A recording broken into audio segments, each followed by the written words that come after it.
Greetings, brethren, CloakingDonkey here, and today we are going to talk once more about Camelot Unchained. I still have one or two more topics beyond this one, but then the series really is going to come to its end, as I'm just gonna run out of topics eventually. So let's just hope Beta 1 will at some point exist so I can just transition into doing that. But anyway, factions. I've previously made a point of saying that Camelot Unchained is very much a faction-based MMORPG, and that these factions are important. And they are a core part to the gameplay. Because this game focuses so very much around the war that is happening constantly between the three factions, the ideals, the identity, and the feel of those factions is a lot more important than it would be in some other game where it might only change the choices you have for races and classes. While it still determines what races and classes you can choose in Camelot Unchained, the implications of the faction system go a little bit beyond that. Each of the three factions in Camelot Unchained is loosely based on folklore and mythology of a region within Europe. However, the lore definitely errs more on the side of fantasy than specifically recreating any type of mythology or folklore as it was written in our books long ago. And the factions are also loosely based on various cultures of Europe throughout various periods of history. However, if you come from Dark Age of Camelot, do not expect these factions to be exactly like the ones in Dark Age of Camelot.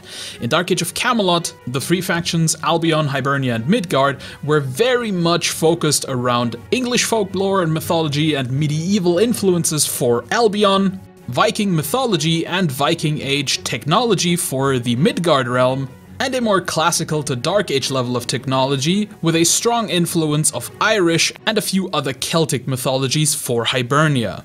While that is still sort of the rough direction of Camelot Unchained, some big departures are being made specifically on the historical side of things. So anything that is historical or historically accurate in this game is entirely coincidental. It is really not meant that way, it is just used to make it sound or look cooler.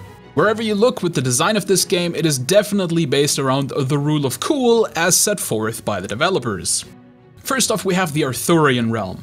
And the Arthurians strive to save the world not just through conquest, although they are definitely not above taking land, but they want to unite the world through nobility and greatness of spirit. They believe that a strong realm must also be virtuous, for otherwise it falls too easily to tyranny.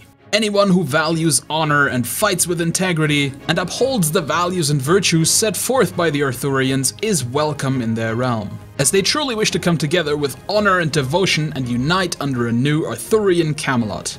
The Arthurian races are pretty diverse, although they have the most choices in different types of humans. But if you're looking for something a bit crazier, look no further than the Catchi, a mysterious race of cat people. The gargoyles, who are people of living stone, and the golems, created as servants a long time ago, but have been given the spark of life and decided that they want to fight on the side of the Arthurians. And if that isn't crazy enough for you, there are always the Sturm, who literally have wings growing out of their butts.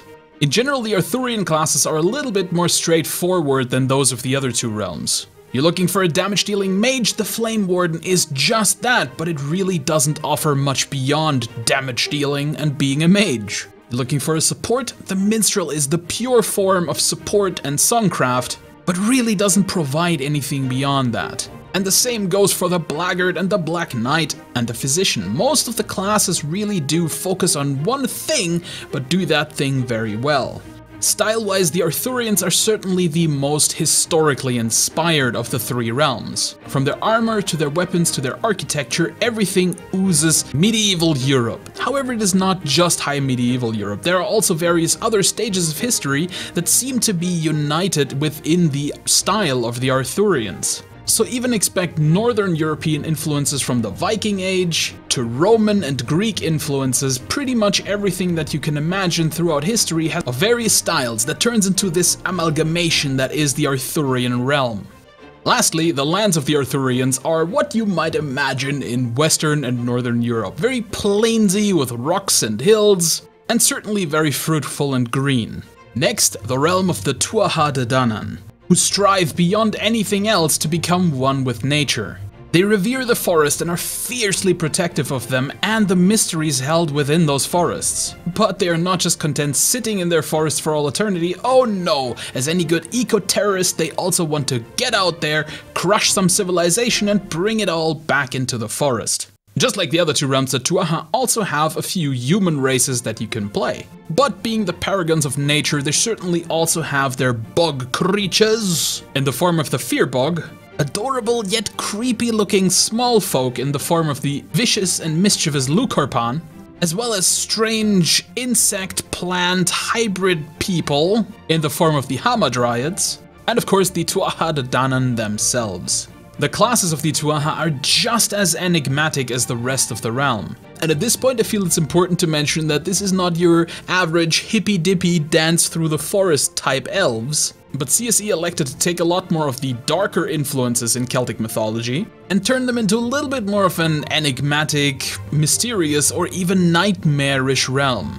So while some of the pictures in the background may look like hippy-dippy elves, remember that this realm features classes that are based on the mythological sources for a lot of Halloween's favorites, such as the Headless Horseman, the Infernal Trickster, and the murderous bloodthirsty Redcap.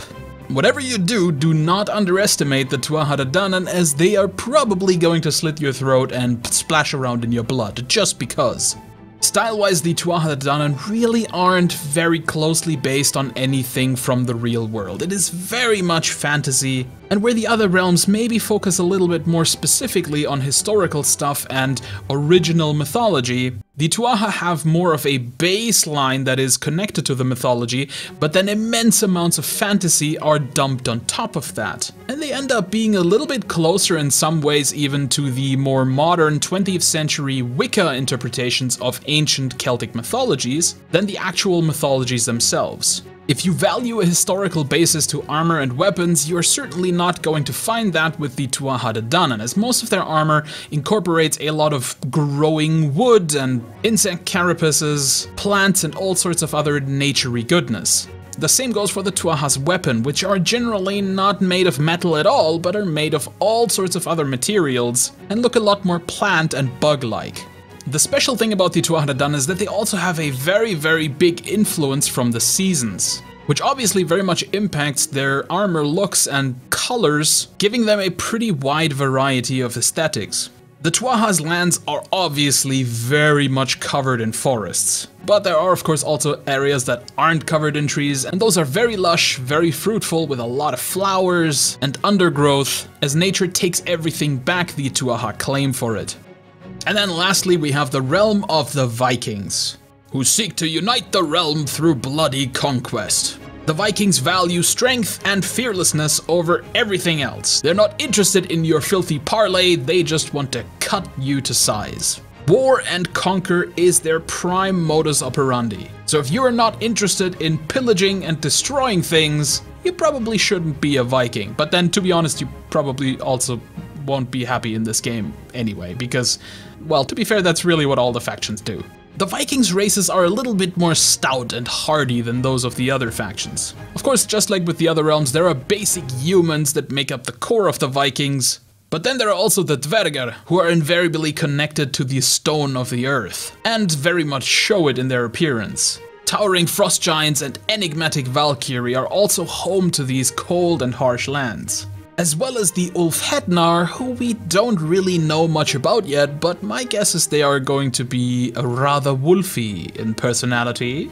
The Viking classes in general have very much a brutal and in-your-face theme. While the Arthurian classes are straightforward and purpose-driven, there are definitely some that are very much defensive. With the Vikings, all of that is tossed out of the window, as pretty much every class wants to get stuck into melee combat.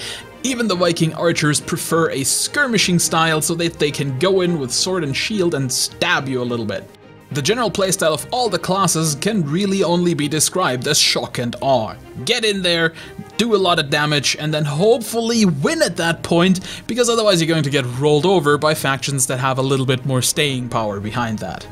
Style-wise, the Vikings have very little ties to actual historical Vikings. The name is really just there to make them sound a little bit cooler, because Viking isn't something you are, it's something you do. And these Vikings aren't more seafaring than any of the other two realms, and so the name is really just for show. And to denote that their main influence is very much Norse mythology. And that is where most of their style comes from. It is, however, more of a high fantasy interpretation of the mythology and folklore. And if I had to give one overarching word to describe the look and feel of Viking technology in Camelot Unchained, it would be savage. There's lots of fur and dragon scales and mismatched armor, and you're really not going to find any classy ensembles in this realm. And as such, a lot of the influences that were taken also come more from a sort of Stone Age tribal kind of thing. So a lot of bones, teeth, and leather used in all sorts of places. But then it also goes straight up to Dark Age and Viking Age technology levels, which does certainly work into their savage and mismatched style, but it does lack a little bit in consistency. And the Vikings' lands are harsh and cold and usually covered in ice, with a lot of rocks and mountains and harsh terrain. Alright guys, and that is the basic rundown for the factions in Camelot Unchained. Next, I'm going to go a bit more specifically into the races, what drives them, what they look like, what they do, and all those sorts of things. But that will be the next episode. If you enjoyed this episode, please consider liking the video and also consider subscribing if you have not for some strange reason. And do also go over to twitch.tv/CloakingDonkey and follow me there, because I stream pretty regularly now, and I will stream plenty of games that you might find interesting, such as Warhammer Online and various other MMORPGs with plenty of PvP combat. But until then, I've been the CloakingDonkey, and I'll see you in another video!